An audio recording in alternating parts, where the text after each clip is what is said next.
Was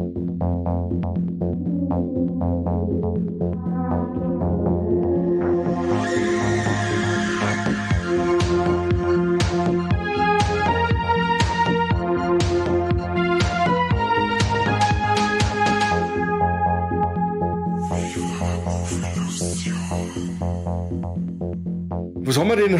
Juni, Mai. Ja, Mai, so. Oh Mai. Jetzt tut er mir schon wieder ein. Servus und Habitäre zu einer neuen Folge Viva la Movilusion Podcast, Leute. Und zwar zu unserem allseits beliebten Format. Den war Lex des Monats Mai. Und das mache ich natürlich nicht alleine.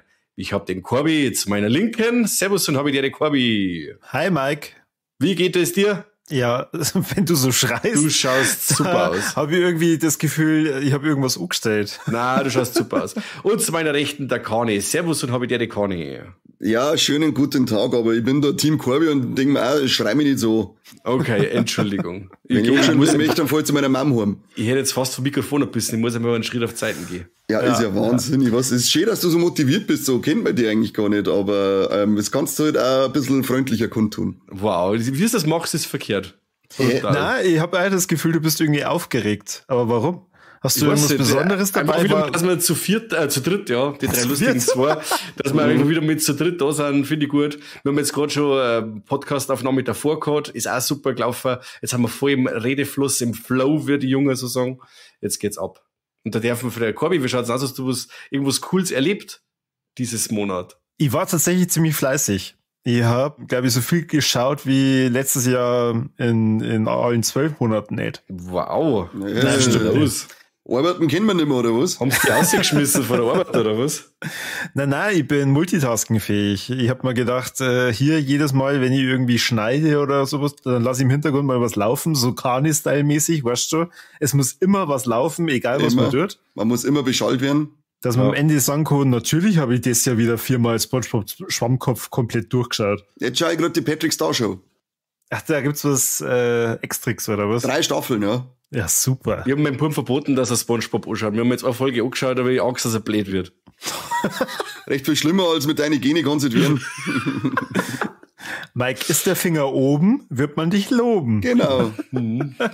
Na, ich habe zwar tatsächlich Zeichentrick geschaut, aber ein bisschen was anderes und nicht ganz so empfehlenswert für Kinder. Und zwar habe ich mir jetzt endlich mal komplett BoJack Horseman angeschaut auf Netflix. Warum endlich mal? Ich habe die ersten 4 Staffeln schon mal angeschaut und habe dann irgendwann anscheinend die Lust drauf verloren, weil ich mich nicht mehr daran erinnern konnte, wie das Ding eigentlich ausgegangen ist oder ob das überhaupt schon abgeschlossen ist. Und ja, ist es. Also das heißt, jeder, der Lust darauf hat, kann sich da die komplette Geschichte vom BoJack Horseman anschauen. Und Mike, du weißt ja ganz bestimmt, um was da geht, richtig? Überhaupt nicht. Okay, gut. Es geht, wie soll es auch anders sein, um eine berühmte 90er Jahre TV-Persönlichkeit. Also der hat in den 90er eine richtig geile Serie gehabt, wo er 3 Waisenkinder erzogen hat. Und in der Gegenwart zehrt er praktisch nach wie vor von diesem Persönlichkeitskult und hat aber da so ein richtig geiles Hollywood-Leben, so mit Drogen und Rauchen und halt Huren und Saufen. Genau, also so ganz typisches Hollywood-Leben. Und das Besondere an dem Ganzen ist, der BoJack Horseman ist, wie es der Name schon sagt, ein Pferd. Okay. Und diese Welt hat insgesamt lauter Tier-Menschenfiguren. Und wenn man sich jetzt denkt, ja, okay, das klingt eigentlich alles ziemlich lustig, es ist eine eigentlich sehr lustige Besetzung mit dem Will Arnett, der einen BoJack spricht, oder den Aaron Paul, den wir alle als lustigen Charakter aus Breaking Bad kennen, der dann Jesse spielt, und die Alison Brie, die wir von Community kennen. Aber je fortgeschrittener BoJack Horseman läuft, umso mehr stellt man fest, das Ganze ist eigentlich ein ziemliches Drama, wird immer dunkler und man beschäftigt sich da so ein bisschen auch mit dem älter werden, Depressionen verarbeiten, Sucht und Selbstzweifel und solche Geschichten. Und das ist mir erst irgendwann so ab der zweiten, dritten Staffel wieder klar geworden, dass das Ganze eigentlich einen ziemlich düsteren Unterton hat. Mhm. Und deswegen nochmal, nichts für Kinder. Aber mega geil. Also ich habe das Ende gefeiert, weil ich bin am Nachsitzen, war dann natürlich wie immer traurig, wenn man so eine Serie auf einmal durchgepinscht hat, dass es jetzt tatsächlich vorbei ist. Und hat man dann gleichzeitig gedacht, das ist echt ein ziemlich großartiges Ende. Okay. Die ziehen das quasi so durch wie bei Troma mit einem Cowboy in Toxic Avenger 4. Da mit einem Bojack Horseman. Der hat wirklich einen Menschenkörper mit einem Pferdlkopf, oder was? Ja, genau. Wow. Ja, die geile Assi-Scheiße ist ja, dass das wieder Corby schon gesagt hat, dass da viel so Tiermenschenwesen sind, aber auch normale Menschen und die halt auch untereinander ist ein bisschen halt so interracial-porn-mäßig dann unterwegs sind. Oh Gott, okay. Tatsächlich, wenn man wenn jetzt ihr Stunde über diese Serie gesprochen hättet, war mir dieser Vergleich nicht gekommen, aber super, Kani, dass du... Ich male mit Worten, Jetzt weiß jeder, was da los ist. Super. Aber ich kann mich ans Ende gar nicht mehr erinnern. Also, mir hat die ja irgendwann verloren, muss ich sagen, die Serie. Ich hab's auch ganz angeschaut. Aber irgendwann war ich ein bisschen so, jetzt nervt's mir, jetzt lass es gerade noch nebenbei laufen. Bei den ersten 4 Staffeln, dadurch, dass ich es auch schon mal gesehen habe, habe ich es genauso gemacht. Ich habe es die ganze Zeit so nebenbei laufen lassen und dann irgendwann hat's aber dann doch gerade wenn es so ein bisschen um die ersten Toten geht und dann halt auch um die Verarbeitung mit dem Drama mit seiner Mutter und so. Das ist eigentlich schon ziemlich deep. Das weiß ich jetzt gar nicht mehr, da schon her. Ja. Muss ich da noch mal reinschauen und aufpassen. Du kannst dich nur noch an Mr. Peanut Butter erinnern, richtig? Weiß ich auch nicht mehr. Ich weiß nur noch seinen geilen Kumpel. Der Golden Retriever. Der mit seiner Ex-Frau zusammen ist dann, ja, oder? Genau. Ja. Oh Mann, hört sich gut an. Du meinst wahrscheinlich einen Todd, oder? Ja, genau, so einen geilen Mitbewohner. Genau, der den besten Klingelton aller Zeiten hat, wo ich meinen Namen schon wieder verflucht, dass das gar nicht funktioniert. Wenn man beim Todd anruft, dann kommt nämlich der Klingelton Todd, Todd, Todd, Todd, Todd, Todd, Todd, Todd. Da ist ja auch, glaube ich, der Seth Rogen mit als Produzent an Bord oder sogar Schreiber, ich weiß jetzt gar nicht. Oder zum Seth Rogen? Nein, stimmt nicht, ne. Der Schöpfer ist der Raphael Bob Wachsberg. Naja. Wahrscheinlich habe ich Seth Rogen nur im Kopf, weil die deutsche Synchronstimme ist die vom Seth Rogen vom BoJack Horseman. Ah. Das wär jetzt am Gewinn sein. Hey, wenn ich schon mal eine deutsche Synchronstimme kenne, normal kenne ich alle keine. Eigentlich die wichtigste Stimme, die es gibt, ist der David Nathan. Mehr Stimmen braucht man nicht kennen. Das stimmt. Also echt Wahnsinn, was da aber für Schauspieler dabei sind. Der Stanley Tucci, der J.K. Simmons, Rami Malek ist mit dabei. Stephanie Beatrice, die kennt man ja auch aus Brooklyn Nine-Nine. Das ist irre, was da für eine Besetzung dabei ist. Ja, stimmt. Kruzifix. Genau. Dann habe ich jetzt Mike natürlich wieder mal was auf seine Watchlist packen lassen. Der schüttelt den Kopf. Unbedingt. Das ist ein Zeichentrick. Ein Zeichentrick, ja. Das ist ein Zeichentrick, das schaut eins Mike nicht. Dann, ich gebe den Warleck Staffelteil, gebe ich weiter. Ja, und wen? Gehen Sie gar nicht aus? Staffelstab. Hier, Staffelstab. Ich schmeiß. Ja, an wen gibst du den? Mike hat gefangen. Okay. Mike hat gefangen. Ich hab Kindheitserinnerungen aufgefrischt und hab Kindheitserinnerungen erzeugt. Und zwar habe ich mit meinem Sohnemann Son of Godzilla angeschaut. Der hat auch den deutschen, den undankbar, ja, er ist wirklich ein undankbarer Titel. Frankensteins Monster jagen Godzillas Sohn. Was zum Teufel? Was haben sie eigentlich immer mit dem Frankenstein gehabt bei die Godzilla-Filme? Alle.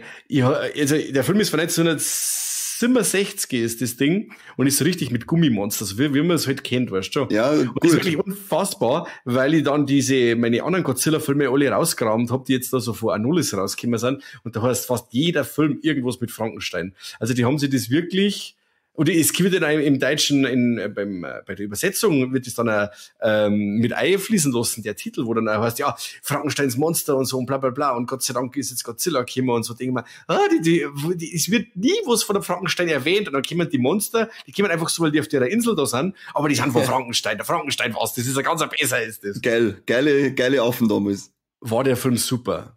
Also ich habe wieder einen Riesenspaß gehabt, diese geilen Gummikostüme und im Endeffekt geht es darum, dass einer strandet auf einer Insel und auf dieser Insel werden Experimente gemacht mit so einer Wetterstation. Und eines Tages geht ein Experiment schief und dann gibt es einen ganz brutalen Sturm, weil Strahlung in der Luft und so macht natürlich gar nichts. Die Strahlung in der Luft gibt nur einen Sturm. Und der dauert 3 oder 4 Tage lang. Und dann stellt sich wieder raus, dass also das Ei vom Godzilla quasi freigeschwemmt oder frei gepustet worden ist, weil der Wind so stark gepustet hat. Oh, das klingt jetzt schon nach Urmüll. Ja. Und dann kommen diese 3 oder 4 Frankenstein-Monster, die eigentlich nur große Gottesanbeterinnen sind, und die hauen dieses Ei auf und dann kommt dieser Godzilla-Baby raus, das voll krass scheiße ausschaut eigentlich. Das wird so ein kleiner rasierter Aff mit einem mordslanger Schwanz. Und dann hört das aber der Papa und der kommt dann vom Wasser raus und dann geht's rund. Und dann wassert der die Frankensteins Monster mal so sauber durchs Bettel und dann geht's wieder so dahin. Dann haben wir noch so eine riesige Monsterspinne haben wir noch. Ja, und das war's. Und dann müssen halt die Menschen noch schauen, dass sie von der Insel kommen und die Monster verkloppen sie dabei und so. Macht riesen Spaß. Vor allem, wenn man dann sagt, wie der Godzilla seinen Sohn erzieht quasi, dieser Atomic Breath, den lernt er, weil der kleine Godzilla, der kann bloß so, wie man früher mit den Zigaretten diese Kreisal kann er machen. Ja. Und dann steigt dann der Godzilla hinten am Schwanz drauf und von mir kommt der Atomic Breath raus und yeah, und dann freut er sich voll. Ein Mega-Film. Also mein Bruder, der hat am Anfang auch, also muss ich dazu sagen, diese Qualität von dieser DVD, ich werde den nochmal anschreiben, den ich den abgekauft hab. Medimops, erwarte meine E-Mail, das Ding kriegst du zurück. Weil diese Bildqualität, die ist so schlecht. Mein Bruder gesagt, was ist denn das? Ich sag, ja, das ist ein VHS-Niveau. Also das ist wirklich so schlecht gewesen, dass bei manchen Steinen, wenn du den Himmel angeschaut hast, die Leute so fließender Übergang in die Leute war, weil es da die Konturen von die Köpfe, die waren so kasig wie der Himmel und dann hast du nur noch Augen gesehen in der Luft, die wo geschwebt sind. Also war ein Wahnsinn. Ist der Gang wie beim Herr der Ringe, oder? Wo du da geschaut hast, du hast gemeint, warum die scheiß Hobbits fliegen können.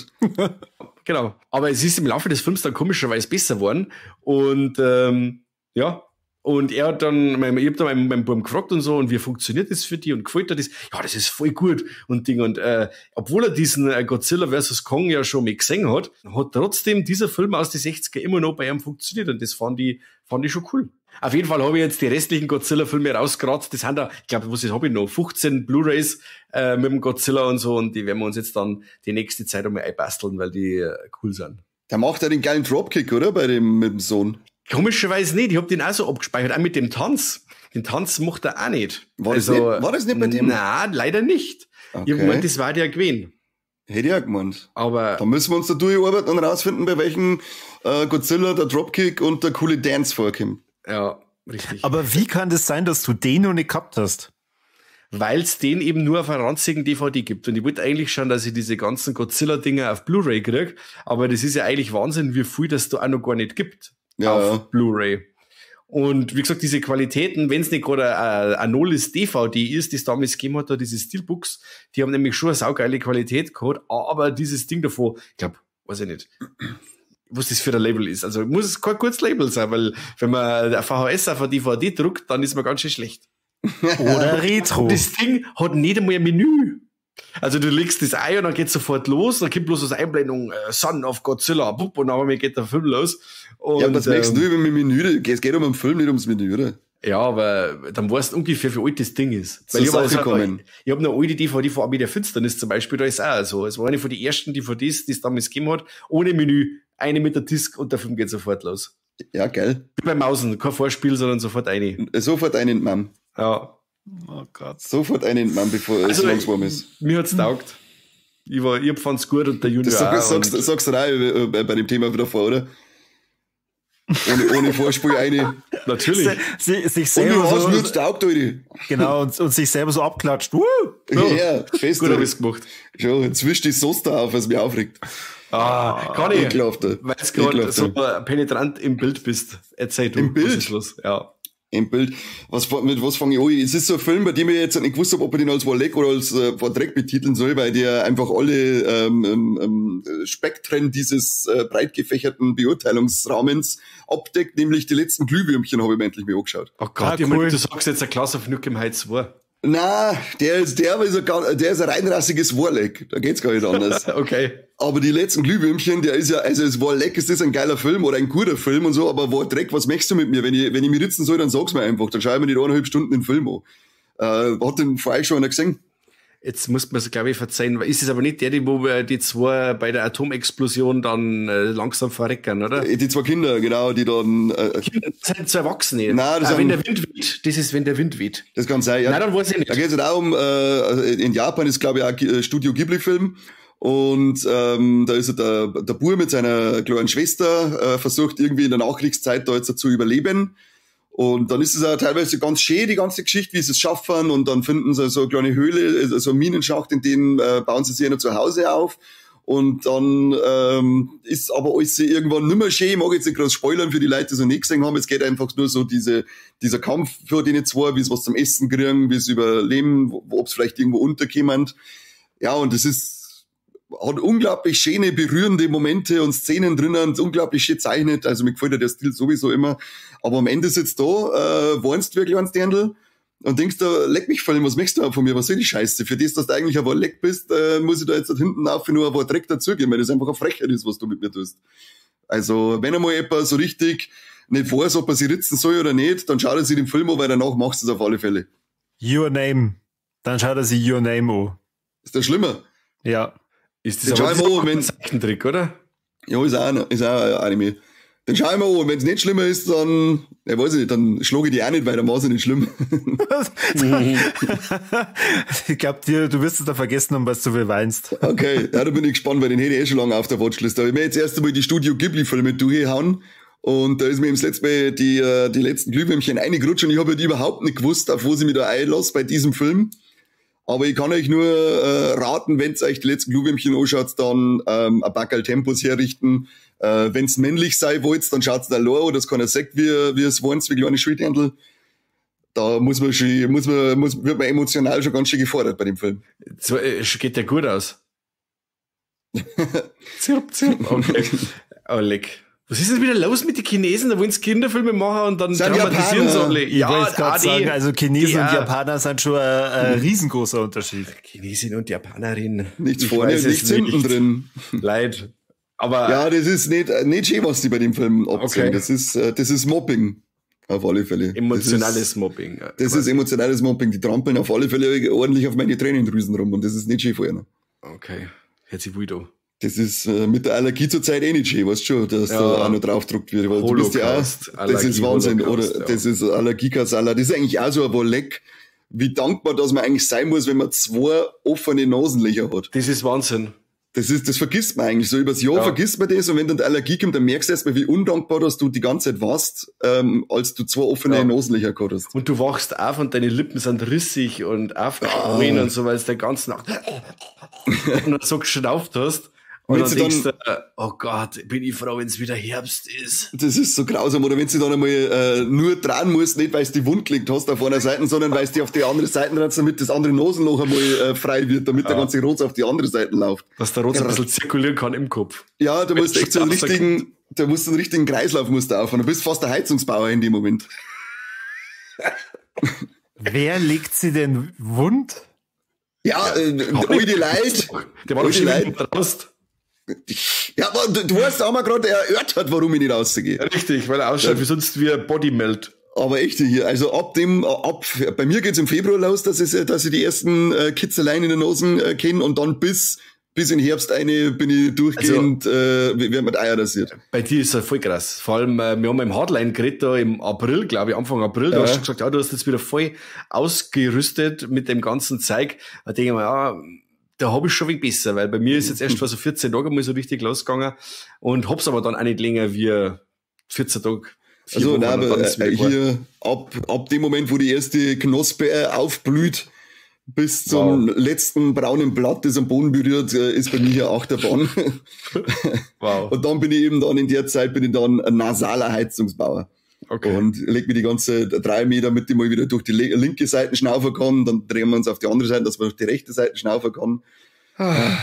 Sauberhaft. Darum habe ich immer coolmackermäßig eine Sonnenbrille auf, weil manche sagen, sie scheint ja keine Sonne nicht. Ja. Die ist ja nicht gegen die Sonne, sondern um Sporen von meinen Augen fernzuhalten. Und Oder- damit ich halt 5 Style-Punkte mehr krieg. Ja, und das leider nicht sehen, dass du ausschaust wie ein verdammter Zombie. Ja, genau, dass ich wieder Telleraugen habe, wird sau, weil es in der Früh mir erstmal Nase gibt. Ja. Corby, Nasenspray, Nase, ja. wegen der Allergie. natürlich, ich habe jetzt auch nichts anderes gemeint. Ich weiß auch nicht, was das so wie meinst. Corby, was geht ab bei dir? Ich hab Nasentechnisch. mir Recht viel schaut hier auf das drum. eine ziemlich coole Serie angeschaut. Und passend zu der Serie dann danach die 3 Filme, wo es um einen Film in der Serie geht. Jetzt wird's richtig komplex. Wow. Ich wollte gerade sagen, jetzt bin ich verwirrt. Ja, schon. Die Serie heißt The Offer und die Filme The Godfather oder auch Der Pate. Okay. Ja. Also ich glaube, über den Part müssen wir jetzt nicht reden. Zum einen, wenn wir das professionell machen wollen, dann sollte man Sagen vielleicht wir eine eigene, falsch. sind wir falsch, dann sollte man, wenn dann eine eigene Folge drüber machen. Und was ihr habt bestimmt auch schon mal ein bisschen was zur Entstehungsgeschichte von der Party gehört, oder? Nicht viel. Aber du erleuchtest uns jetzt gleich. Erleuchtest? Ja. Ja, es geht ja in dem Paten um so ein paar Mafiosi und im wirklichen Leben, da wo es darum ging, den Film zu drehen, gab es da auch einige Aktionen mit Mafiosi. Und die Entstehungsgeschichte ist in der 10-teiligen Serie The Offer verfilmt worden. Und das war die erste Serie, glaube ich, die so ein bisschen dieses Paramount Plus ankurbeln hätte sollen. Oder angekurbelt hat. Es gibt's ja no Paramount Plus. Gut, keiner Und- hat's. Ich schon. Ich habe schon immer wieder mal abonniert. Und es geht auf jeden Fall um den Produzenten Albert S. Ruddy, den gab's wirklich, der eben da verfolgt wird und dann gezeigt wird, was denn da eigentlich alles für kriminelle Machenschaften rund um diese Entstehung von dem Film gemacht wurden. Jetzt habe ich es nicht verstanden. Ist das ein Doku oder ist das eine Nein. richtige Serie, also mit Schauspielern? Richtige und so? Serie mit Schauspielern. Okay. Spielt unter anderem der Giovanni Ribisi mit. Ah. Wer ist das? Ja, den habt ihr bestimmt schon mal gesehen. So, Der hat Todeszug nach Humor, oder? was? Echt? Ja, ich glaube schon. Der hat eine eigene. Friends war er, bei Friends hat- war er doch der hat- seltsame Bruder von der Phoebe, oder? Das Hab kann ich auch sein. angeschaut. Der hat Sneaky Pete auf Amazon Prime gehabt. Mhm. Jetzt warte mal, weil ich schaue mir den jetzt einmal schnell selber an, weil ins Internet, da kannst du über reinschauen, dann weißt du, Der was spielt los auf ist. jeden Fall der eine Mafiosi und ich muss echt sagen, Hut ab. Also zum einen hat er so ein Fettsuit auch gehabt, war richtig geil. Und zum Kenn ich schon. anderen war der wirklich sehr angsteinflößend. Das ganze Ding ist mega gut erzählt. Also als ich angefangen habe, mir das anzuschauen, hat meine Frau gefragt, hey, um was geht's denn da? Dann habe ich gesagt, das ist so eine Art Making-of von dem Paten. Dann hat sie gesagt, das ist jetzt nicht dein Ernst. Dann habe ich gesagt, du, jetzt schauen wir mal die ersten 10 Minuten an, dann kannst du selber entscheiden, ob du das sehen willst oder nicht. Und die hat mich ordentlich zusammengeschissen, als ich mal eine Folge ohne sie schauen wollte. Das geht ja gar nicht. Vor allem, weil du jetzt so miteinander angefangen hast. Corby, was ist denn los? Sie schlaft Der ständig Scheidungsgrund. sofort ein. Ja, trotzdem, deswegen bist du verheiratet. Aus Liebe. Da muss man aus Liebe warten. Ja, oder aus Liebe alles doppelt und dreifach anschauen. Und ich kann so viel sagen, die Serie war auf jeden Fall so gut, dass das erste war, als die Serie vorbei war, meine Frau mich gefragt hat, ob wir denn der Pate auch zu Hause haben und ob wir uns den sofort anschauen können. Cool. Und habt ihr das gemacht? Wie viele Natürlich. Anläufe habt ihr braucht pro Party? Weil da dauert ja jeder auch gefühlt Na? 6 Stunden. Komplett durch. Beide Teile Ohne Einschlafen. ohne Einschlafen. Respekt. Respekt gehen raus an die Frau vom Corby. Respekt. Die ist wieder Größe. Weil The Offer dir halt da so viel geile, ikonische Szenen nochmal vermittelt und du die Hintergrundgeschichte halt dann weißt, dass du dir das Ding nochmal völlig anders anschaust. Also es ist eine echt sehr, sehr gute Empfehlung. Ich habe wahnsinnig viel Spaß gehabt, ich habe viel gelernt und ich kann es nur empfehlen. Cool. Jetzt interessant, ja, die darf mich interessieren. Da tue ich mir mal auf die Liste tun. Wo es auf alle Fälle nicht so interessant ist, das ist der lange Marsch. Der Long Walk, auch genannt Todesmarsch vom nach Yuma. Richard Bachman, auch genannt Stephen King. Ich habe nämlich den Podcast gehört vor die zwei Mädels vor der Schreckszene und die hat dann gesagt, ja, jetzt kommt dann bald die Verfilmung von Todesmarsch, dem Stephen King oder besser gesagt der Richard Bachman Roman. Und dann haben wir gedacht, okay, ich habe ja noch Audible und ich habe mir das Ding ja irgendwann einmal ich habe Audible einfach vergessen am Handy und habe aber immer noch Zeit für den Scheißtrick. Und super. Dann, auf einmal war es dann so, dass ich gesagt habe, ich habe 15 Guthaben. Also okay, ich kündige erst, wenn ich jetzt quasi, ich habe die 15 Bücher dann gekauft und habe dann gekündigt. Und dann habe ich erst mal reingeschaut, was ich da jetzt eigentlich noch alles hab, weil ich habe Audible mittlerweile schon seit 2 Jahren gekündigt. Und genau, und dann habe ich gesehen, hey, Todesmarsch habe ich ja, hab den Podcast von den zwei Mädels unterbrochen und hab das Ding gleich angefangen zum Hören, weil ich mir gedacht habe, was los? Weil wenn das Ding dann im Kino kommt, bam, dann weiß ich schon mal, was Sache ist. Wo es jetzt, glaube ich, gar nicht einmal so gut war, weil ich fand das Buch oder das Hörbuch gar nicht einmal so gut.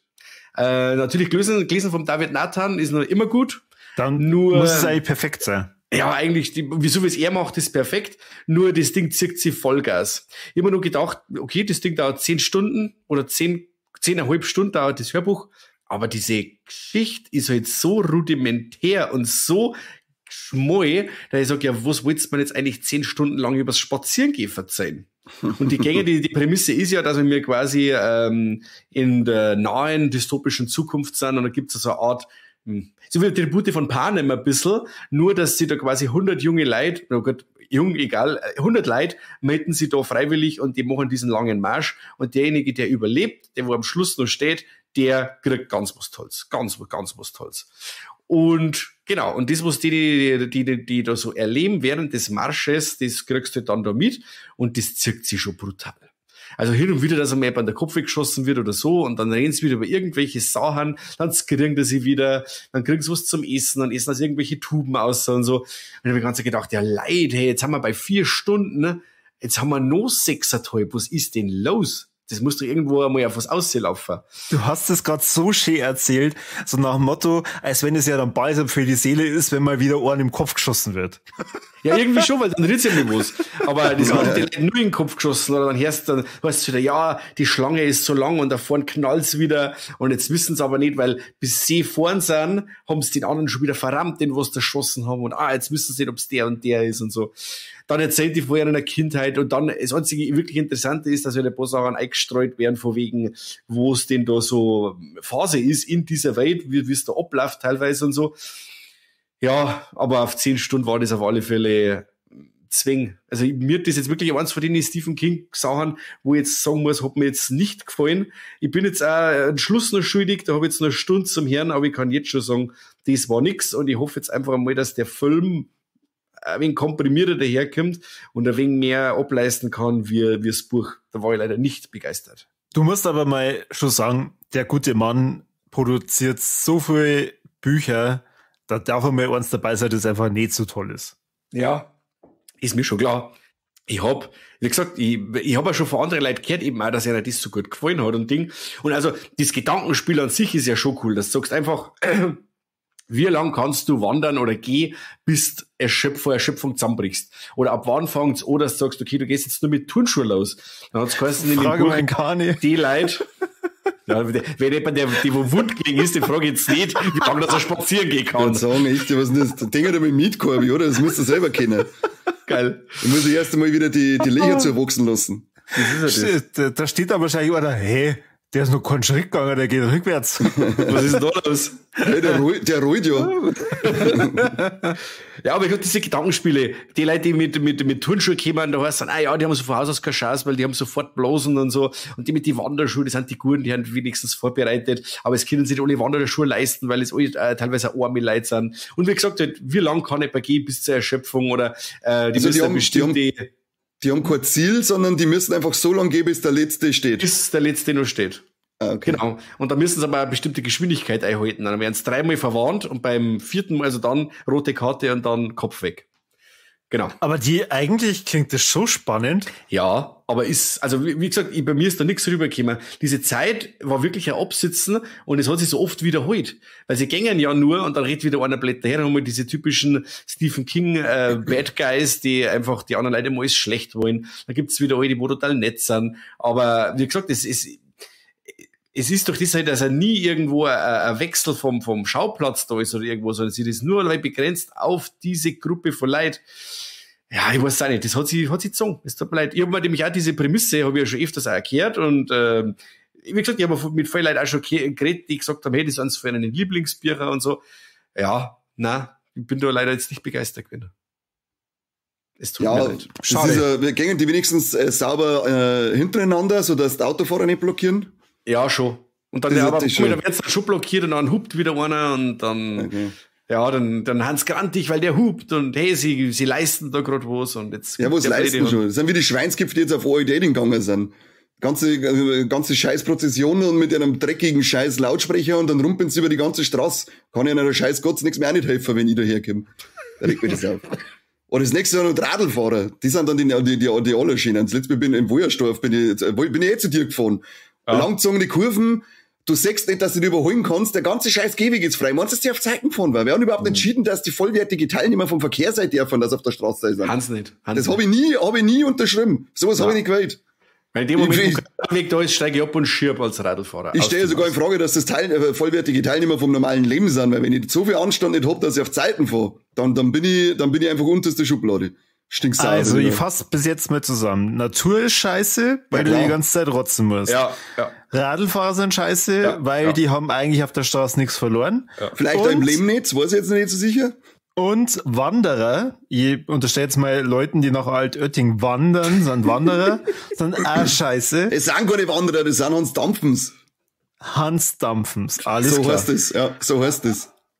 Ich bin wirklich gespannt bis zum Ende von der Episode, was Neues dazu kommt. Ja, das regt mich auf. Das habe ich jetzt gerade mit dem Todesmarsch. Da ist eine riesige Prozession vor mir gegangen und ich habe gesagt, was ist mit euch? Da geht's jetzt wenigstens mal so ein bisschen auf Zeiten auf der Landstraße. Du hast schon auch die ganze Straße haben's blockiert. Nee, Gott hat Vorfahrt. Ja, ist klar. Über die Klimakleber hat man sich aufgeregt, wenn die Straße blockieren. Aber wenn die Hans Wurst den ganzen Verkehr aufhalten, dann interessiert's keinen, weil es im Namen Gottes ist. Stimmt. Ja, super. Denkt mal drüber nach. Drüber nach. Markus. Aber darfst der heutzutage nichts mehr sagen. Weißt du schon. Aber ich sag's, wie es ist. Kruzifix. Ja, gut. Was nicht. Ich mache einfach mal weiter. Machen wir weiter, Corby. Heben wir die Stimmung ein bisschen. Ich habe es in der letzten Lex-Episode schon angekündigt, dass ich dieses Mal wieder drüber rede. Und ich habe mir jetzt die komplette 7. Staffel von Black Mirror fertig angeguckt. Und ich muss sagen, sehr, sehr viele Sahneschnitten dabei. Also ich war begeistert von den kreativen Stories, die da mit drin waren. Und was ich vor allem cool finde, es ist das erste Mal, dass es eine Fortsetzung gibt zu einer bestehenden Folge. Und zwar zur Folge von der USS Callister. Also wer diese Geschichte von den Leuten, die in dem Computerspiel stranden, weiterverfolgen möchte, dem kann ich die 7. Staffel sehr empfehlen. Was für mich aber echt krasses Leck ist, Black Mirror wurde auch beschnitten. Und zwar wurde, glaube ich, jetzt im Anfang Mai, die Bandersnatch-Folge offline genommen und ist so auch nicht mehr verfügbar. Ja, die haben, glaube ich, auf Netflix alle interaktiven Sachen ausgenommen. Das ist natürlich sehr traurig, weil die Bandersnatch-Folge war eigentlich schon ziemlich cool. Ich fand das auch cool, ja. Das war nicht verkehrt, ja. Hat mir gefallen. Ich habe aber gar nicht gewusst, dass es mehr interaktive Sachen gibt auf Netflix. Ja, die Jurassic World Serie hat es eine gegeben, die ich meine, auch interaktiv war. Echt? Animationsserie, ja. So kabliert. Tja. Scheiße, ne? Haben wir wieder ein paar coole Gastauftritte und so? Ja, nur. Lauter Bekannte wieder, oder? Also zumindest gesichtsweise wieder die meisten kennt.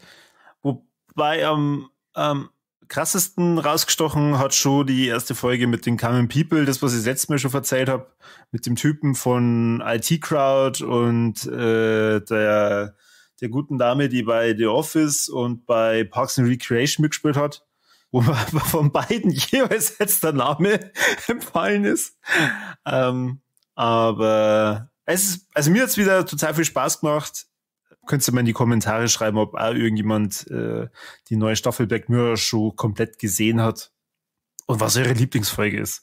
Meine ist Hotel Revelnaire oder wie man das nennt. Von der aktuellen Staffel oder was? Ei. Okay, muss ich mal. Wie gesagt, ich bin immer noch, ich bin dran. Ich müsste mir das bald einmal anschauen, oder es stand zumindest dann in die Startlöcher als nächste Serie. Aber zurzeit muss ich Fake Kitchen Impossible schauen. Da komme ich zu fast nichts anderem. Ja, 10 Jahre Kitchen Impossible super ist. Ich glaube, Facke. Ja. Da kann ich aber auch noch schnell hinterherwerfen, weil Bitte. das ist eher eine Frage an euch. Habt ihr Love, Death and Robots gesehen? Die neue Staffel noch nicht, nur die ersten 3. Ich glaube, ich habe nur von der ersten Staffel 4 Folgen gesehen oder so. Okay. Ist jetzt auch vor kurzem die neue Staffel rausgekommen und ich muss sagen, sehr durchwachsen. Also, Ich habe irgendwas gehört von einem Red Hot Chili Peppers Konzert. Wer Völlig mochte so einen beschissen. Scheißdreck singen? Also, obwohl ich das Lied liebe. Welches Schwänzen? Can't Stop. Mhm. Und die Alle Idee, kennst die Idee Sing ist, Can't stop. Das ist ja das nervigste Scheißliedl auf der ganzen Welt. Du bist der nervigste Scheiß-Podcast auf der ganzen Welt. Halt dein Maul jetzt. Passt, dann habe ich alles erreicht, was ich jemals will. Okay. Ja, Entschuldigung. das Beeindruckende an diesem Kurzfilm ist, dass das alles Marionetten sind, aber animierte Marionetten. Und das fand ich schon schlecht. Also das Beste da drin ist immer nur so ein Kurzfilm mit diesen Minifiguren, aber nicht Lego, sondern diese kleinen Figürchen, die es gibt bei so Modelleisenbahnen. Und da haben sie halt dann auch wieder so ein Weltuntergangsszenario aufgebaut, wo die Welt von Aliens zugriffen wird und so.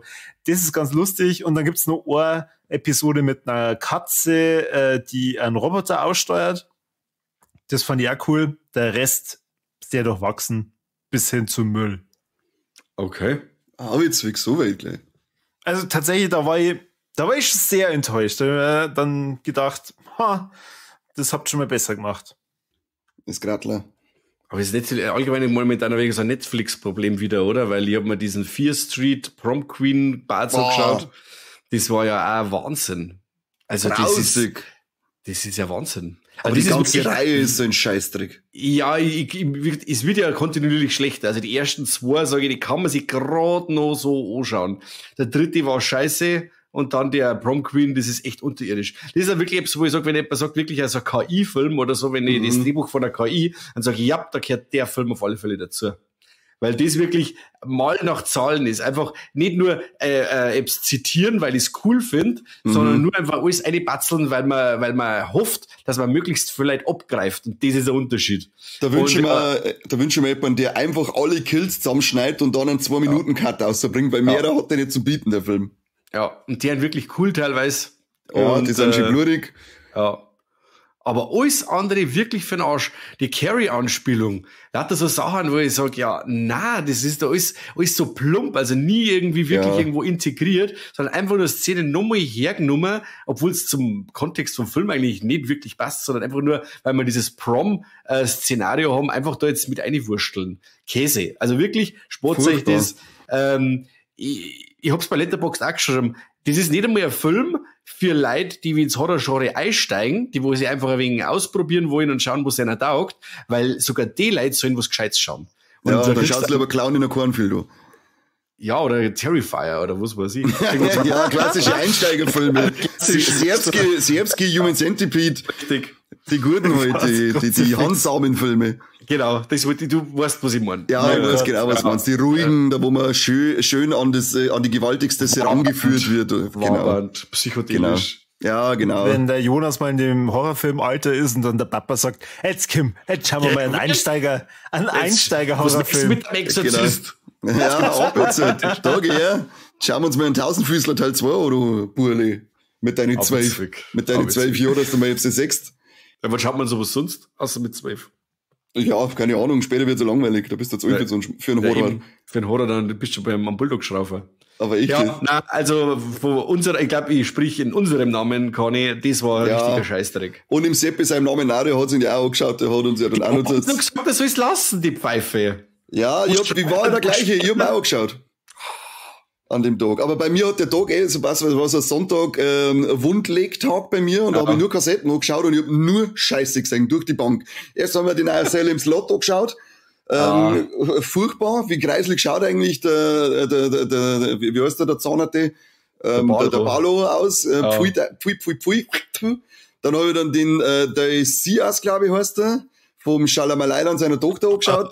Ein langweiliger Hurendreck vor dem Herrn, halt ihn nicht aus. Habe ich da noch beim Fernsehen angespuckt.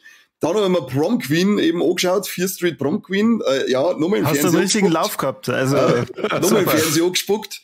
Dann habe ich im Fernsehen erst mal putzen müssen und dann habe ich mir gedacht, jetzt hat voll sichere Schiene und schauen wir raus aus dem Teich an. Und das war schon richtig, das war ein richtig schöner Film. Danke, wenigstens ein schöner Film heute, wenn ich sonst nur Bullshit anschauen hab müssen.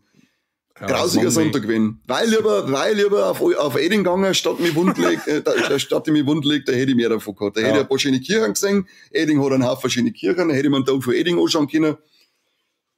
Aber nein, ich hab mir einen Tod vom Streamingdienst angeschaut.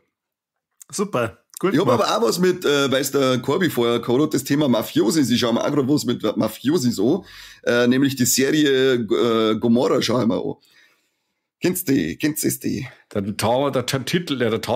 Titel sagt was, ja. Ein Titel, ja. Mir geht's genauso. Ich bin jetzt bei der 3. Staffel, sind insgesamt 5.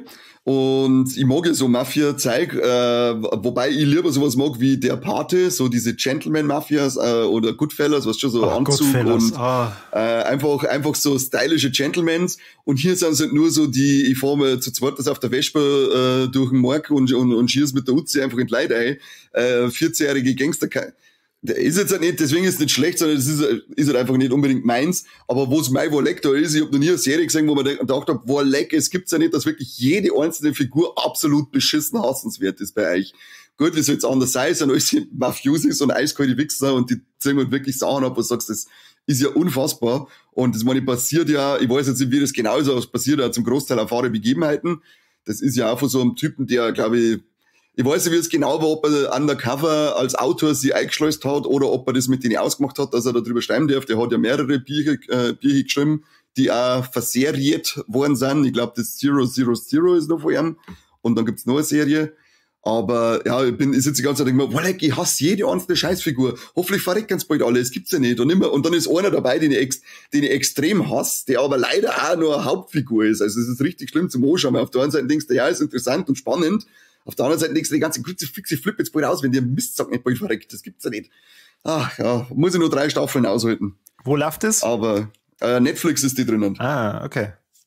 Aber echt irre, wirklich eiskalt, scheißegal, ob das Kinder sind oder sonst irgendetwas, da wird... Die bringen sie gegenseitig um auf die asozialste Art und Weise und irre, was da für miese Sachen dann ablaufen. Und halt auch immer wirklich so dieses schnell hingehen, abschießen und wenn sie dann auf den Boden liegen, noch mehr ein paar Mal draufschießen, damit der ja nicht keine Chance zum Überleben hat oder so. Echt harter Tobak teilweise, wie es dazu geht. Wahnsinn. Wie im richtigen Leben. Das ist wie hier Simbach Kloschirmviertel bei mir. Mhm. Ja. Also Menschenleben nichts wert bei uns. Nein. Ja. Ich bin einer von den Eltern mit meinen 27 da. Hey, genau. Was machen wir da jetzt? 27 und Wund legen, sage ich da nur. Ja, und das kannst du ja schon mit 7 Jahren machen, wenn du nicht aufstehst. Hab einmal du das, was ich hab. Das ist schwierig. Ja. Also, ich möchte ja nicht tauschen. Okay. Wenn ich du war, ich möchte ja nicht tauschen. Ja, jetzt ist so nicht schlecht da. Mike. Ja, ist schon gut. Was hast denn du sonst noch so gesehen? Können wir uns schon ein Warleck teilen? Bist du schon so weit, dass du Creep angeschaut hast? Ich habe noch nicht ausgepackt. Hier ist der Beweis. Ja, sehr schön. Ich habe da ein super tolles Video gesehen, von dem ich übrigens gern mehr sehen möchte. Hast du sehr toll gemacht. Und ich habe mir kurz davor angeschaut, weil ich hab das Mediabook auch gekriegt. Und der ein schöner Film einfach. Einfach ein schöner Film, der das Setting quasi mit der U-Bahn-Horror zu super umsetzt, aber das wird einfach zu wenig in Horrorfilme hergenommen. Ich finde das einfach super. Dort diese Abgeschiedenheit, dann mit den Tunnelsysteme und irgendwann kennt man sich nicht mehr aus und Ding und ja, im Endeffekt geht es ja darum, dass die Franka Potente eigentlich nur mit von A nach B fahren möchte mit der U-Bahn, weil sie einen George Clooney mal außen möchte. Dann ja auch noch B von für den. Und was passiert, wenn es der George Clooney mal außen möchtest? Man wird in der U-Bahn eingesperrt. Von einem Mutanten gejagt und hergeschnien und gerade nicht Operon in der Pfanne. Ist es ein Mutant? Ist ein Mutant. Also, so ein Experiment ist das irgendwie. Das ist ja das Schöne auch an dem Film, weil das nie wirklich erklärt wird. Das ist einfach nur anhand von ein paar Beutel in einem bestimmten Raum und so, sagt man das und so. Ich denke mir, ja, cool. Also, man hat zwar jetzt die Backstory ein wenig mitgekriegt von den Burschen, aber wir haben jetzt keinen Monolog von irgendjemandem oder irgendwas, sondern man hat sich das einfach schnell selber ein wenig zusammengereimt und mehr muss ja bei dieser Art Film ja auch nicht sein. Es ist ja eigentlich ein stinknormaler Slasher in die U-Bahn-Stationen da von England. Und das macht er gut. Also er ist teilweise hübsch explizit von die Splatter-Szenen her. Da ist für so eine 16er Freigabe, das war schon damals sehr niedrig, sage ich jetzt einmal, wo der rausgekommen ist. Ich glaube, ist von 2006, glaube ich, ist der oder so. 4, danke sehr. Da wo ja die Bundesprüfstelle noch ganz anders oder die FSK noch ganz anders unterwegs war. Und aber der hat coole Splatter-Szenen drin, die Atmosphäre ist cool. Der Creep selber, mega, der schaut ja ohne Masken schon viel gruselig aus, muss ich ganz ehrlich sagen. Das ist einer von den Figuren, wo ich auf der Straße schon so Angst hätte. Und ja, Franka Potente macht das ganz easy, das passt. Was mir ein bisschen nervt, das ist ihr Deutsche, dass sie sich selber synchronisiert. Das ist einfach, wenn sie ihr Deutscher selber synchronisiert, das hört sich einfach immer komisch schon. Ach so, beim Till Schweiger, bei dem natürlich. Ja, der Till Schweiger ist ja, das nicht verstehst. Das ist unser bester Mann in Hollywood. Ob das auf Englisch oder auf Deutsch nuschelt, ja, genau. Auf alle Fälle, ein Creep, wie gesagt, ich habe ihn, glaube ich, das letzte Mal eben auch vor locker 15 Jahren das letzte Mal gesehen und ich habe wieder Spaß gehabt. Das ist ein kurzes Ding, kurzweilig, möchte nicht mehr sein als das, was er ist, ein reinrassiger Slasher mit einem richtig coolen Setting und das Mediabook auch sehr schön. Corby White Chicken, wenn du es auch geschaut hast, aber nicht anständig vorbereitet. Der Corby, du weißt, Mediabooks macht man nicht auf. Als ich mir den angeschaut habe, praktisch damals im Fernsehen und ich nicht gewusst habe, um was da geht, habe ich mir gedacht, das Gruseligste für mich war jetzt schon allein dieses Gefühl, boah, fuck, ich bin jetzt in der U-Bahn eingesperrt. Ja. Und auf einmal eskaliert der Film komplett. Also, ich war ein Jahr drauf, das allererste Mal in der U-Bahn in München und da habe ich wirklich Panik gehabt. Glaube ich sofort. Du hast den Creep gesehen. Ja. Ach, schön. Ich hab den noch nicht gesehen, den brauche ich auch noch. Ah, du es, der ist schön. Gib mir den Mediabook. Das ist die Frage gegen Corby, oder? Na. Ja, weil das ist eine OVP. Ja, dann beiß es jetzt sofort auf. Dann beiß ich den Finger ab. Ach, so. Ich hab auch Episode, das ich mir mit dem Corby teilen kann, falls er es schon angeschaut hat, was er aus seinem Unboxing-Video gekriegt hat. Ja, ich was hab denn? Nämlich Caligula, The Ultimate Cut, angeschaut. Habe ich auch noch nicht. Habe ich auch noch nicht geöffnet. Hast du schon mal gesehen?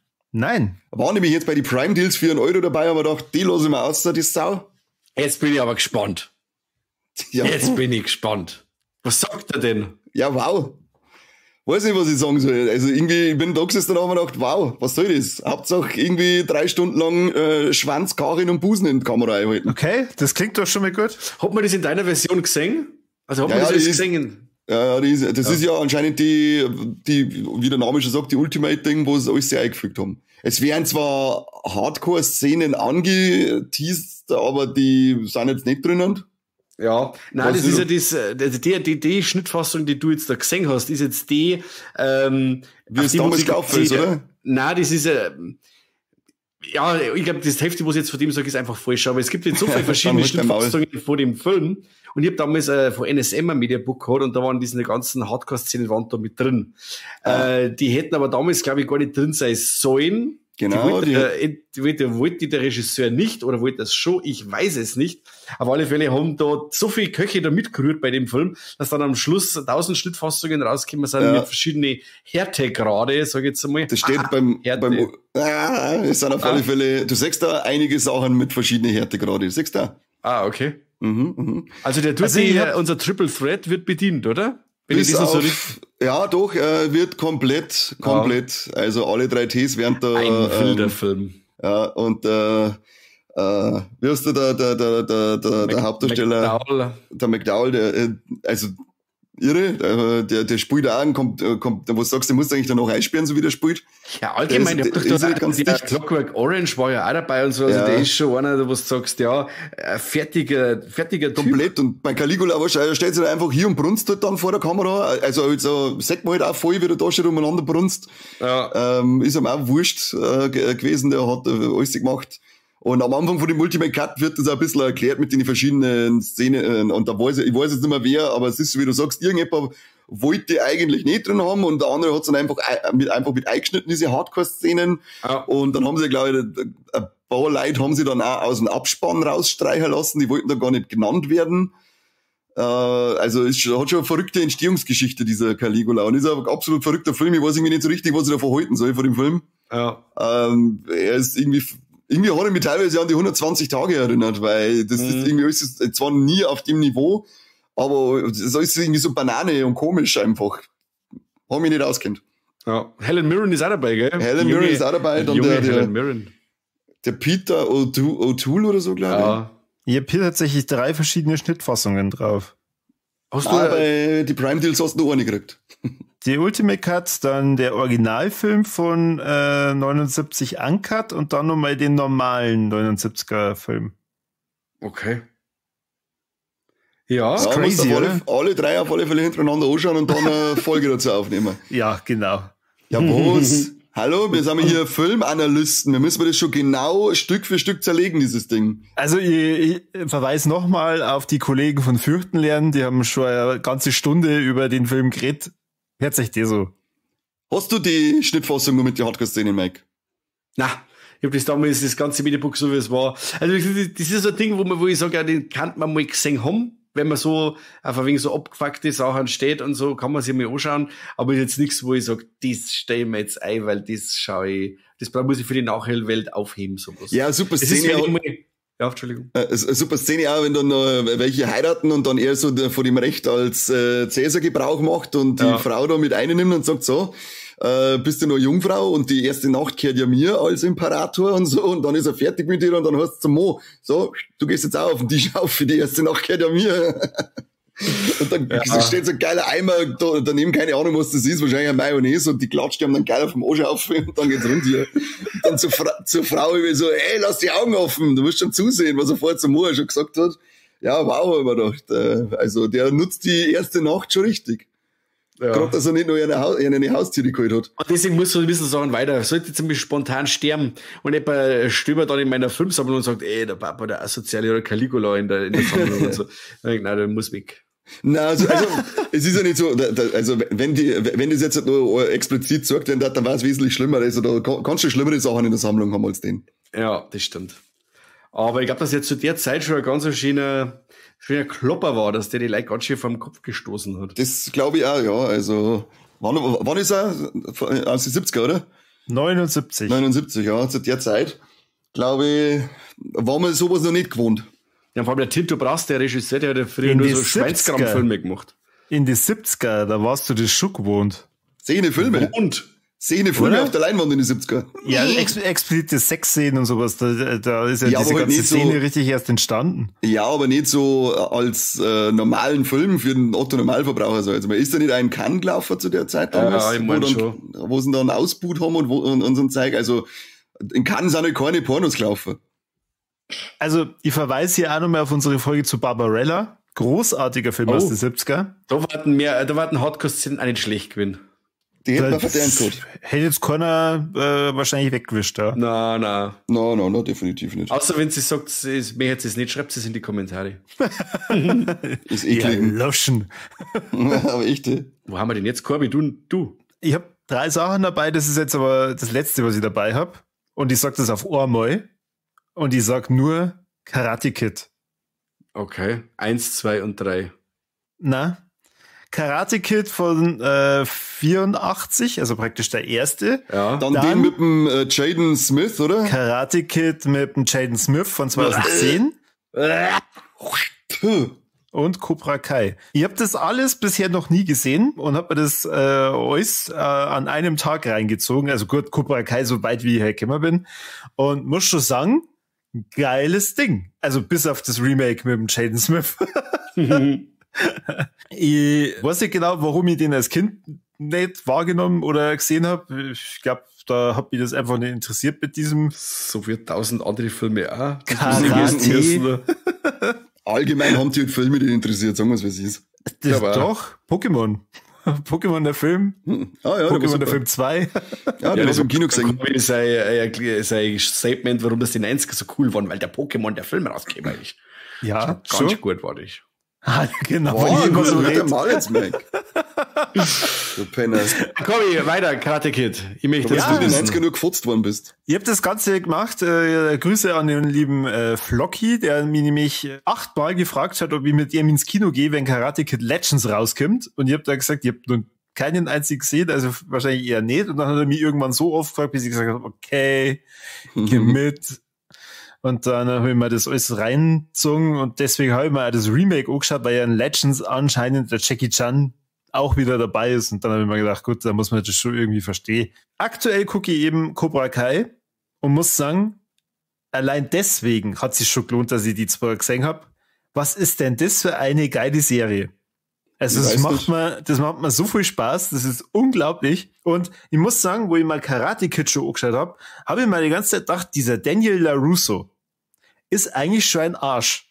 Also der taucht da auf, Tag 1, macht die Ex klar von dem anderen und der spielt ihm ja ein Streich, also der provoziert ihn ja. Warum? Was ist los mit dir? Also so ein bisschen die Prügel hat er schon verdient.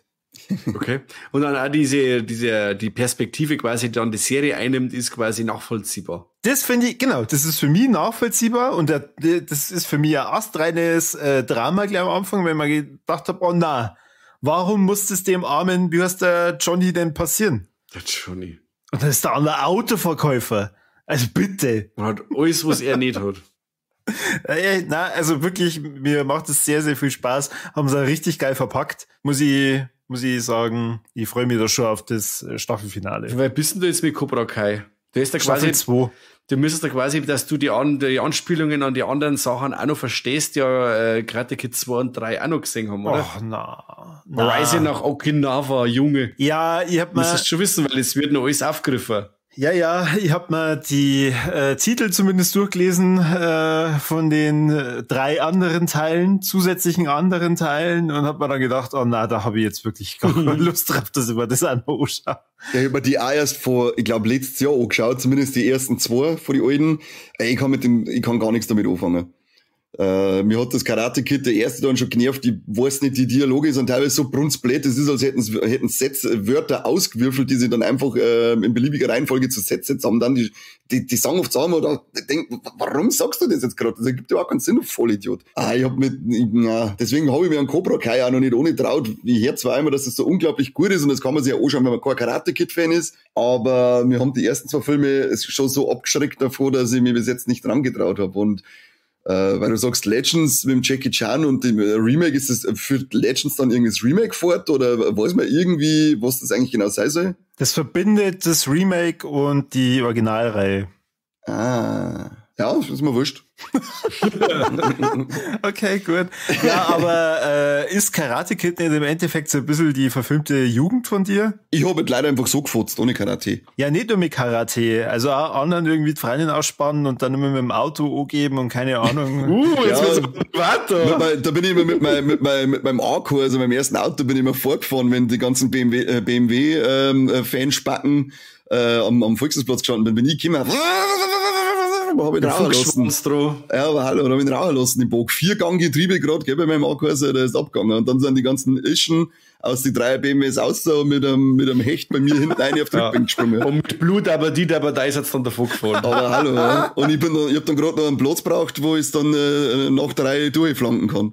Oh Gott. Wie am Fließbandel ist das gelaufen. Flanken meint der kann ich als Übersetzung, er hat es zum Essen eingelohnt. Ja klar, was meinst du? Was heißt denn Flanken sonst? Es gibt Leute, hast du dann so fette Schnitzel gehabt, so einen richtigen Flanken, den hast du halt dann gegessen. Deswegen sagt man Durchflanken. Ja, richtig. Ja. Deswegen sage ich es ja.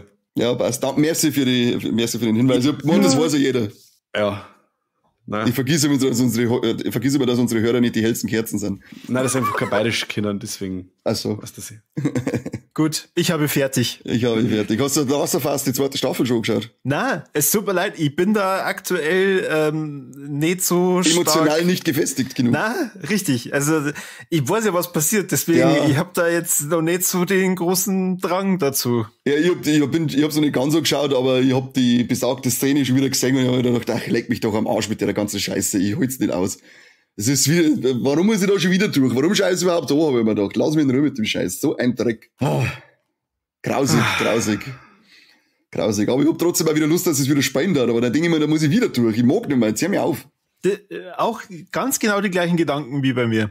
Ich habe mir auch gedacht, eigentlich ist das so ein geiles Spiel, mal wieder reinzocken und dann habe ich mir gedacht, nein, ich hab schon allein für den Anfang. Nein, ich mag nicht. Ja. Also ich kann dir sagen, du kannst es ja anschauen und einfach Folge 2 überspringen.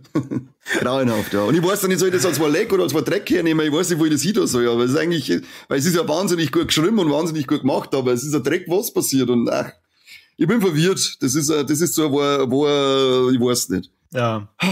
Grausig. Aber weißt du, was ein Wort Dreck ist? Das muss ich kurz, weil es mir gerade einfällt, das ist die Dune-Serie, Prophecy.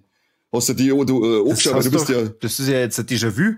Ich hab nur mal angefangen, dann habe ich 2 Folgen gesehen, dann habe ich vergessen, dass ich angefangen hab, dann habe ich aber auch vergessen, was in die 2 Folgen passiert ist, weil es so belangloser Scheißdreck ist. Und jetzt habe ich es durchgezogen, weil da hab ich noch mal geschaut, okay, es sind gerade 6 Folgen, kannst durchschauen. Und jetzt ändert sich nicht nach diesen 6 Folgen ein absolut langweiliger, belangloser Scheißdreck. Ich weiß überhaupt nicht, was mir die Serie eigentlich verzeihen möchte. Das ist grauenhaft, die Situation. Aber warst du das? Hast du Andy Warleck schon mal von Dune Prophecy verzeiht? Ich glaube schon, dass ich schon mal angefangen habe, als ich die ersten 2 Folgen gesehen habe. Das kann sein, aber das ist auch schon wahrscheinlich ein halbes Jahr her. Okay. Habe jetzt nämlich ziemlich lang gebraucht, bis ich mir die Serie dann doch mal ganz so schaue, weil man dann gedacht habe, ja, wie der Mike Kirby sagt, du brauchst für jeden ein Muster, ein Dreck. Jetzt haust du die Serie mal noch schnell rein, weil ich finde die 2 Filme finde ich ja überragend gut, aber da kann die Serie ja wirklich kein Stückerl nicht ohne schmecken. Es schaut alles gleich aus irgendwie, alle Settings schauen irgendwie gleich aus. Alle Leute schauen irgendwie gleich aus, alle Kostüme, die Geschichte ist so, ja, leck mich doch am Arsch. Dann ist das Ding dabei, da hast du der an Ragnarsson da gespielt hat bei Vikings, ich weiß seinen Namen jetzt wieder nicht. Mit Trevor, Travis. Der spielt ja, Travis Fimmel. Genau. Der spielt ja einmal die gleiche Rolle seit Vikings. Immer so. Doch. Nein, das regt mir auf. Der ist ein Schauspieler, der soll mehr machen. Der ist grandios. Der soll abhauen. Ja, als Ragnar ist er grandios. Ansonsten nervt er mich. Hier, Herz. Ja, Herz gibt's gleich Herzschmerz gibt's jetzt hier gleich. Nein, der ist halt da auch wieder mal denken, ja, aber jetzt bist du schon wieder der Ragnar. Gerade mit einer anderen Frisur. Was möchtest du von mir? Die ganze Zeit so dieses Schau. Als hätte er einen Schlaganfall, der Vollidiot. Irgendwie komisch umeinander kichteln. Ja, Bei Warcraft hat er einen völlig anderen Charakter gespielt. Ist er der gleiche. Soll ich abhauen jetzt? Das ist immer der gleiche. Bei Ding wird der geheißen, die Serie ich glaube von Ridley Scott, irgendwas mit Wolves, Ryan, weiß jetzt auch nicht mehr, eine HBO-Serie. Ist immer das gleiche, hat immer die gleiche Mimik, immer die gleiche Gestik, immer die gleiche, alles das gleich. Hau ab jetzt. Raised by Wolves? Raised by Wolves, genau das war das. Immer gleich schauen, immer gleich bewegen. Hau ab jetzt. Der nervt mich jetzt mittlerweile. Ich hab ihn als Ragnar geliebt. Wie ist der? Trevor Fimmelsepp. Travis Fimmel. Travis? Ja, genau. Travis mit einem langen I, weil er ist Franzose. Dann, Travis, falls du das hörst, ich lieb dich, du bist geil, bleib so. Hau ab jetzt, reg mich auf. Die Dune-Serie regt mich schon auf und du regst mich gleich noch mehr auf in der Serie mit dem Scheißtrick, weil du gerade wieder versuchst, dass du an Space Ragnar spielst, du Hanswurst, du. Regt mich richtig auf. Und dann ist jetzt auch noch eine 2. Staffel verlängert worden. Heißt, ich muss mir noch mal 6 Folgen anschauen, weil sonst käme ich nicht aus. Also drüber schimpfen, aber jetzt schon ankündigen, dass ich die 2. Staffel selbstverständlich auch gucke. Ja klar, sonst trat mir innerer Autist durch, wenn ich sie fertig geschaut habe. Ich bin halt ein Macher, ich bin ein Durchzieher. Ich zieh Sachen durch. Darum bin ich immer noch bei dem Podcast, obwohl ich gar nicht mag. Ja, man nennt ihn auch den Durchzieher. Ja, genau. den Durchzieher. So. Genau, richtig. So jetzt mein Spitzname werden. Der Durchzieher. Ja. Der Durchzieher. So. Ich habe jetzt nur einen Film. Kennst du das? Ich hätte 1000 Filme, aber dass man nicht ewig. Ich hätte jetzt einen richtig coolen. Ja, hau raus. Wobei ich aber nicht viel verzeihen darf, weil das Coole, das darfst du nicht wissen. Sonst ist das Kacke. Und es ist Coole nicht mehr cool, sondern Kacke. Auf alle Fälle heißt der Film, Entschuldigung. Death Metal oder was? Der heißt Caddo Lake. heißt der Film. Wird komplett unterm Radar laufen oder läuft komplett unterm Radar, weil das Cover-Artwork scheiße ist von dem Film, wobei ich mir so gedacht habe, was möchtest du jetzt bei dem Film eigentlich anders machen, kannst eigentlich gar nicht. Im Endeffekt geht's darum, das ist fast so wenig, es fängt an wieder so ein Crime-Thriller oder Milieustudie in so einem Sumpfgebiet, irgendwie Louisiana irgendwo in die Sümpfe am Arsch der Welt. Und alle haben so leicht ein bisschen asozial, aber nur ganz leicht. Also jeder zieht so sein Ding ein bisschen durch und sind so leicht asozial. Wie bei dir im Ostraus halt praktisch. Ja, ungefähr so. Also nicht die Leute, aber ein bisschen... Ja, genau, aber ein bisschen eklig einfach. Ein wenig ein Schimmi drauf. Du gehst ja nicht nach aus einem Meter zu. Überhaupt nicht, nur so weit, wie du es schmeißen kannst. Ja, passt, ja. Genau. Auf alle Fälle ist dann so, dass es gibt verschiedenste Familien beziehungsweise Personen, die quasi am Anfang vom Film so aufgebaut werden. Und dann denkst du, ja, okay, die Prämisse ist, dass ein Mädel verschwindet. Und dann fangen alle an, die zum Suchen und dann kommt quasi auf, warum das Mädel weg ist. Und dieses Warum ist dann das Coole, weil dann führen die ganzen Handlungsstränge zusammen. Jetzt kann ich euch so gern verzeihen, was es ist, weil das wirklich so cool raffiniert ist. Gebt's nicht auf. Mein Tipp, wenn ihr euch den Film anschaut, absolute Empfehlung, schaut euch den an. Es gibt eine Phase in dem Film, da bin ich nicht mehr durchgestiegen und habe mir gedacht, leck Film, was machst du? Und dann auf einmal kommt eine Stelle und dann hat's bei mir Klick gemacht und dann habe ich das alles verstanden, wie das abläuft, das Ganze und wie das alles zusammenspielt und dann sagst du, leck, es ist eigentlich voll genial.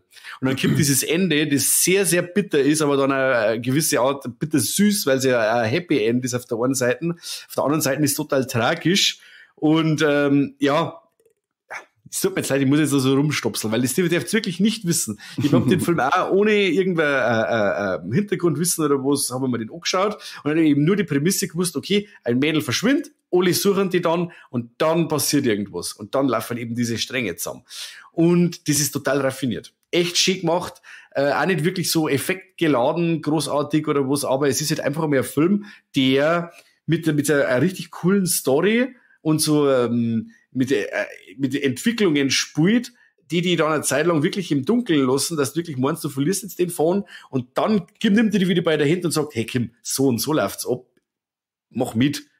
Geh mit mir nur die letzten 20 Minuten, dann zeige ich dir den Rest. Und dann kommt diese Auflösung und dann sagst du, wow, leck, mein Fuck. Also, absolute Empfehlung, Cat or Lake, unbedingt anschauen. Wenn euch das Ding gefällt oder wenn ihr es schon mal gesehen habt, schreibt es in die Kommentare. Das Ding wird sträflich vernachlässigt und zu wenig besprochen oder geschaut oder sonst was, weil von dem Ding noch nie einer irgendwas geschmatzt hat oder irgendetwas gehört hat. Wenn ich ein Gesicht so anschaue, habt ihr das auch noch nie gehört, oder? Nein, ich habe jetzt gleich nebenbei mal gesucht, Caddo Lake, also mit C-A-D-D-O. Ja. Okay. Filmline für 5 Euro, bin ich ganz sicher. Ich würde gerade fragen, wo hast du den gesehen? Der kauft aber noch nicht. Ah. Wahnsinn. Oldschool. Der schmeißt das Geld aus dem Fenster. Das also Caligula hat er nicht, aber das kauft er sich schon. Ja, dann schon. Ja. Aber dort gibt's einmal Chance, großes Kino. Wo kann man den kaufen? Der ist ja nicht mehr auf Amazon zum Kaufen drin. Ja, auf Englisch gibt's noch, ich weiß nicht, aus irgendeinem Drecksland haben wir den wieder importiert. Aus einem Drecksland? Was ist denn das für eine Nazi-Scheiße schon wieder? Das ist unglaublich. Entschuldigung, das weiß ich nicht, UK oder USA. Ja, gut, sind eine Drecksländer, hast recht. Zumindest führungstechnisch. Taco Trump. Genau, dort ist es. Ja, dann leihen wir doch für den 5er aus und dann schult's bei du einen 5er. Okay. Aber wenn er da gefällt, dann nicht. Dann 2,50.